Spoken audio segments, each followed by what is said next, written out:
Alright, y'all, what's up? Y'all know how I do. I get straight to it, so let's get to it.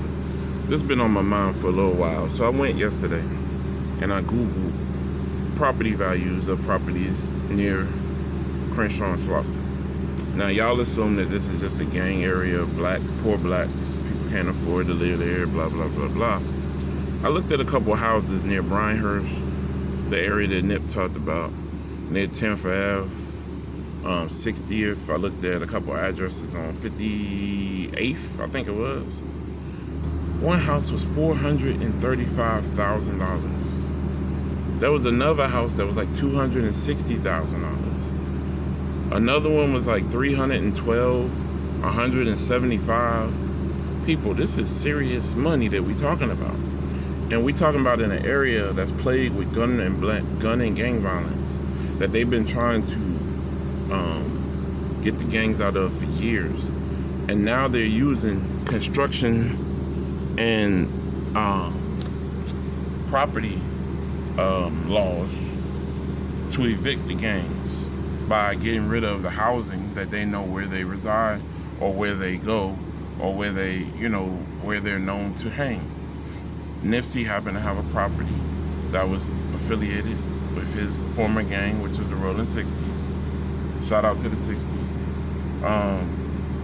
LA right now, their gang offices, their property offices are working together to get everybody out of there that they know. They're using the laws from that system to get rid of those people so that they can get those properties back.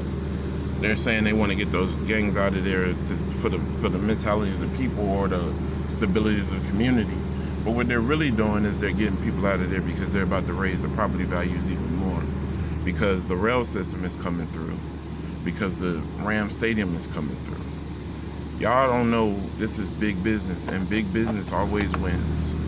Look at movies from the past. They've been giving us the script for years. For years they've been giving us the script on how this plays out every time.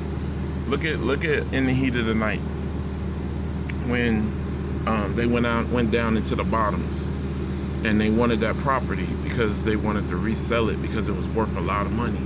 But black people were living there and paying no money for it and basically just tearing up the property, as they said. And they had like $1.5 million, $2 million property that people was just living on and decimating, that they could do more with. They had plans for the property. They was gonna put all this and all that and all this and all that. They were gonna gentrify the property.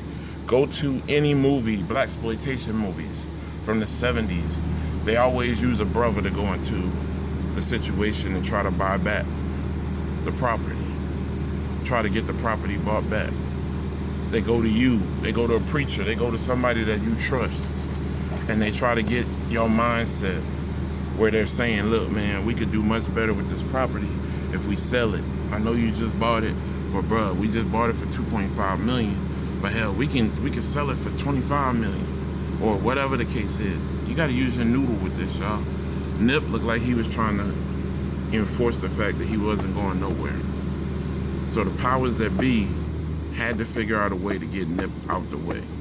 And while they was getting Nip out the way, to scare the community as well.